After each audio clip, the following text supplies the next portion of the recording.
hiasan-hiasan yang tidak melampaui batas merosakkan hati kita. Bila mana hiasan itu tak merosakkan hati kita, tak ada masalah. Rasulullah sallallahu alaihi wasallam waktu berhijrah ke Madinah memakai kuda yang paling kuat. Begitu juga Sayyidina Abu Bakar, selama dia halal. Nah, tidak menekan perbelanjaan negara, dipakai wang dia sendiri, bukan harta negara dipakai. Nah, tidak ada masalah, wang dia halal dan tidak tunjuk-tunjuk kepada orang, tak ada masalah. Tapi yang bermasalah kalau kita pakai wang negara sebagai tunggangan dan kesempatan, itu yang dicela. Itu yang dicela. Rasulullah memakai kuda yang paling kuat. Kita nak pergi masjid, kita punya kereta yang baru, pakai dulu ke masjid. Kita baru beli Mercedes, BMW, pakai dia untuk memperlihatkan kepada Allah Subhanahu wa taala bahwa inilah nikmat yang kau limpahkan kepada aku ya Allah. Kan Rasulullah kata, sesungguhnya Allah menyayangi, mencintai. Inna Allah yuhibbu ayyara athar ni'matihi ala ibadih. Sesungguhnya Allah Subhanahu wa taala mencintai.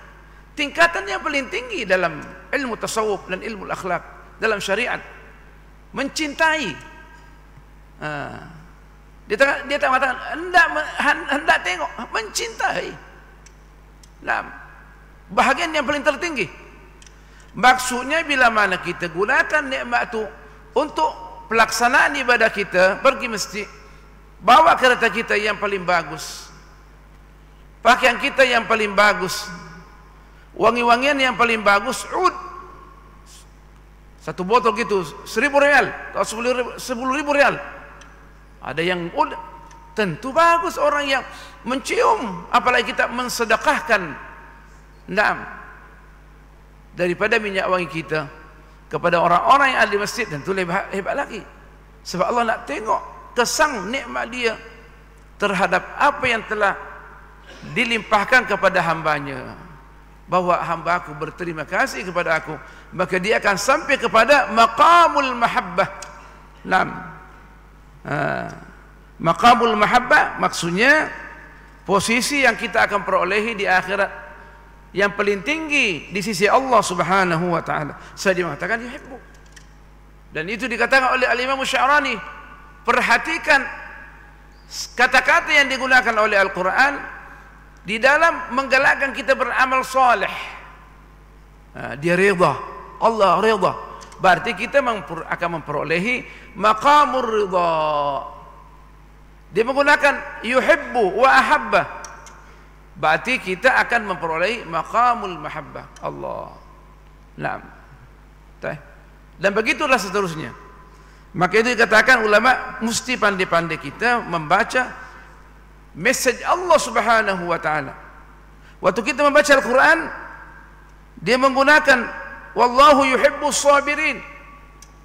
Perhatikan firman Allah Subhanahu wa taala, ada yang mengatakan yuhibbu. Kenapa yuhibbu? Apa sebab dia? Sebab kesabaran dia merupakan sebab untuk mencapai kedudukan itu. Allah senang orang-orang yang bersedekah, yang tidak tunjuk-tunjuk sedekah dia. Berarti itu sebab untuk sampai kepada maqamul mahabbah karena sedekah. Dan begitulah seterusnya. Allah senang bagi orang yang salat tahajud tengah malam, orang tak tengok, berarti itu merupakan sebab adanya Allah Subhanahu wa taala nak menempatkan kita di tempat yang paling tinggi daripada al-mahabbah. Jadi untuk kita memperoleh ini kecintaan, posisi kecintaan atau maqamul mahabbah, kita cepat-cepat ke masjid, ayyahdura majalisal ilmi bukratan aw ba'da salati. Cepat-cepat waktu duha ada majlis ta'lim sebelum Jumat. Tapi bagaimana dengan hadis yang mengatakan Rasulullah sallallahu alaihi wasallam melarang kita berkumpul untuk berkumpul bercakap atau bercakap tentang ilmu. Pada hari Jumat sebelum solat Jumat. Diterjemahkan oleh ulama bahwa itu Bila mana cerita kosong.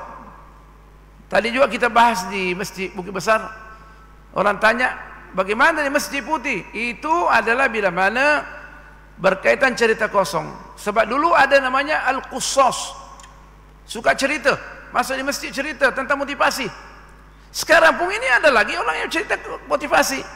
Dia tak tahu Islam tapi dia menceritakan tentang motivasi, pengalaman dia, tapi tidak ada nas. Masjid ini mesti kita bercakap dan hubungkan dengan Al-Quran dan Sunnah. Nah, tidak dilarang motivasi, tapi kita nak menghubungkan dengan ayat Quran.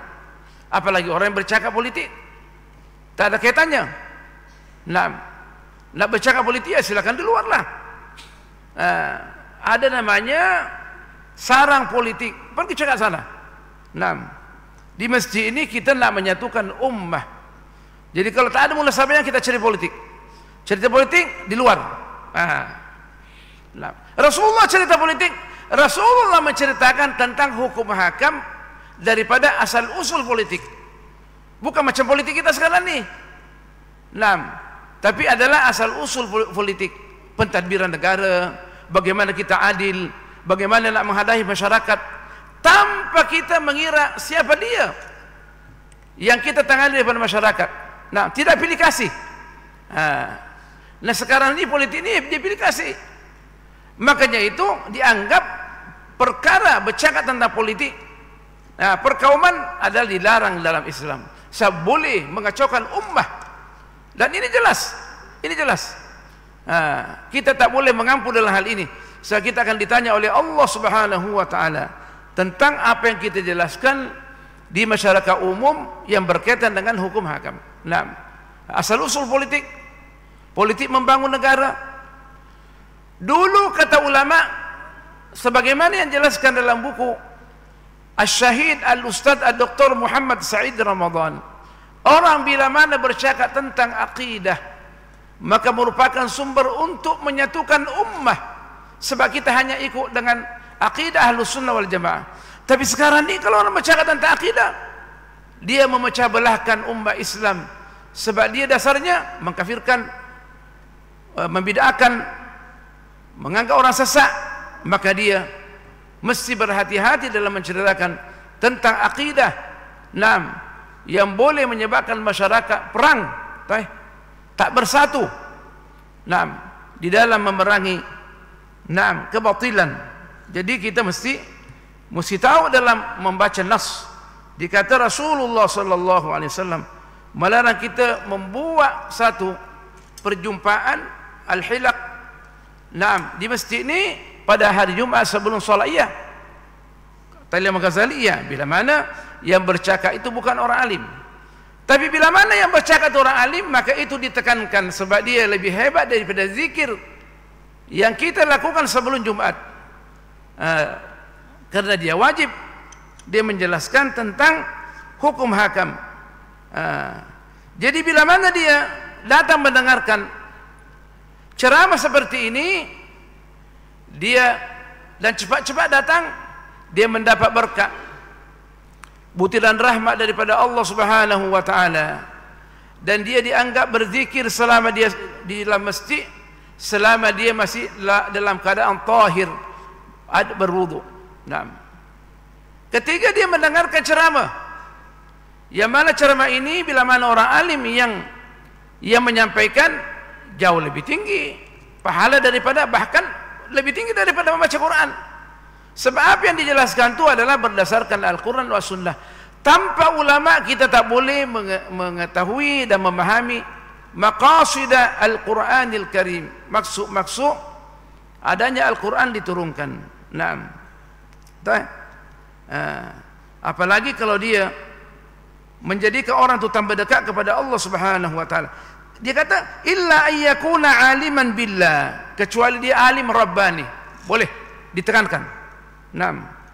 Yudzakiru bi ayyamillah, memperingatkan orang tentang hari-hari kebesaran Allah Subhanahu wa taala. Dia mengatakan ala inna fi ayyami dahrikum lanafahatin. Ala inna lillahi fi ayyami dahrikum lanafahatin.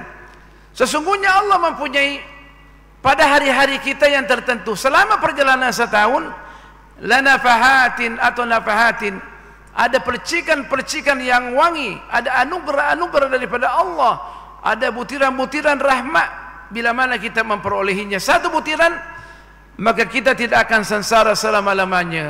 Bagaimana orang yang mendapat 2-3 butiran dalam mengetahui agama Allah Subhanahu wa taala? Dia dapat mendalami agama, itu lain. Dia bercakap, dia tahu apa dia bincangkan. Jadi dia memperolehi segala bentuk hasanah. Segala bentuk hasanah. Yang kedua, hendaklah dia memperhatikan waktu-waktu Allah nak menaburkan butiran rahmat itu. Makanya itu as-salafus salih ada datang ke masjid membawa dengan suluh dia sebelum lagi subuh, i'tikaf sampai akhir asar, sampai azan maghrib malam Sabtu, sebab dia kira daripada malam Jumat itu sudah ditaburkan butiran rahmat ni. Terutamanya kita sebelum lagi solat subuh Jumat, sesudah solat subuh Jumat sampai terbit matahari 20 minit. Itu semuanya menekankan bahawa di situlah terdapat butiran rahmat. Paling terakhir adalah solat asar.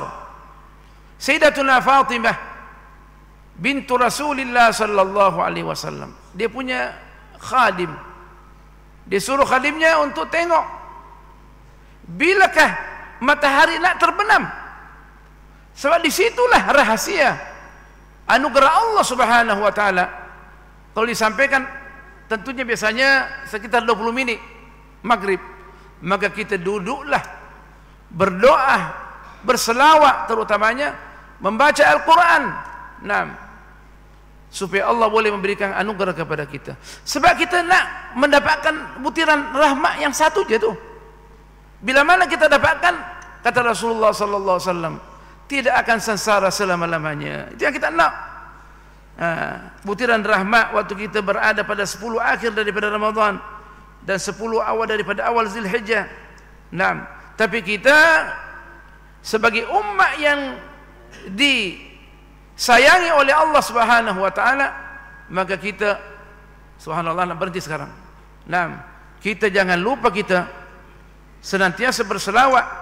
Selawat Ibrahimiyah, insyaallah Jumat depan saya akan jelaskan. Selawat boleh berjumpa Rasulullah sallallahu alaihi wasallam mengucapkan 33 kali sahaja, insyaallah. Bahkan mengatakan 7 kali boleh berjumpa Rasulullah sallallahu alaihi wasallam. Subhanakallah bihamdik, nashhadu an la ilaha illa ant, nastaghfiruka wa natubu ilaik. Bismillahirrahmanirrahim. Wal 'ashr innal insana lafi khusr illa alladhina amanu wa 'amilus shalihat wa tawasaw bil haqqi wa tawasaw bis sabr.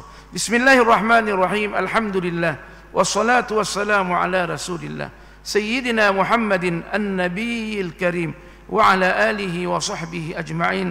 Allahumma faqihna fid din wa 'allimna at-ta'wil wa habibna ila al-muslimin waj'al lana lisana sidqin fil 'alamin. Allahumma ihfaz hadhihi al-baldah Terengganu wa sultanaha wa ra'iyatahu wa sa'ir bilad al-Islam. Allahumma ansur ikhwanana المسلمين والمجاهدين في غزة وفي مشارق الأرض ومغاربها. انصرهم على أعدائك أعداء الدين ودمرهم تدميرا واخسف بهم الأرض يا جبار يا منتقم يا رب العالمين. وصل اللهم على سيدنا محمد والحمد لله رب العالمين. والسلام عليكم ورحمة الله وبركاته.